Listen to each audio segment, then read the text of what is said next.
پھر عمر رضی اللہ تعالیٰ عنہ نے ارشاد فرمایا کہ آپ صلی اللہ علیہ وسلم نے ارشاد فرمایا لِكُلِّ أُمَّةٍ أَمِينٌ وَأَمِينُ هَذِهِ الْأُمَّةِ أَبُو عُبَیدہ بن الجراح رضی اللہ عنہ کہ آپ صلی اللہ علیہ وسلم نے ارشاد فرمایا ہر ایک امت کے لیے ایک امانت دار ہوا کرتا ہے، میری امت کا امانت دار ابو عبیدہ بن الجراح رضی اللہ تعالیٰ عنہ ہیں۔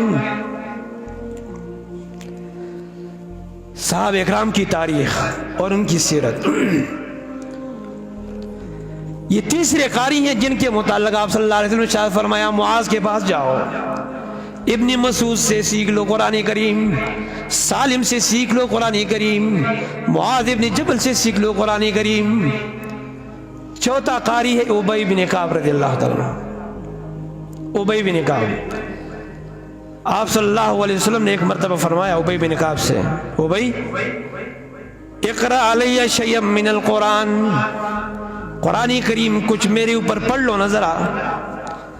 ابی بن کعب رضی اللہ تعالیٰ عنہ نے ارشاد فرمایا اللہ کی رسول میں پڑھوں والحال انہ ینزل الیک، یہ تو تیرے اوپر نازل ہو رہا ہے قرآن کریم، آپ پڑھیں تو بہتر ہوگا، میں کیسے پڑھوں؟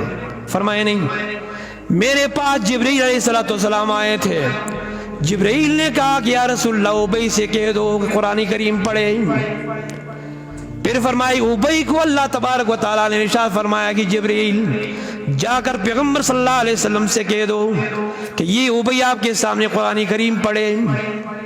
ابی خوش ہوئے اور پھر پوچھا اللہ کے رسول اسمانی، کیا اللہ تعالیٰ نے میرا نام لیا تھا کہ نہیں؟ فرمایا ہاں آپ کا نام لیا تھا۔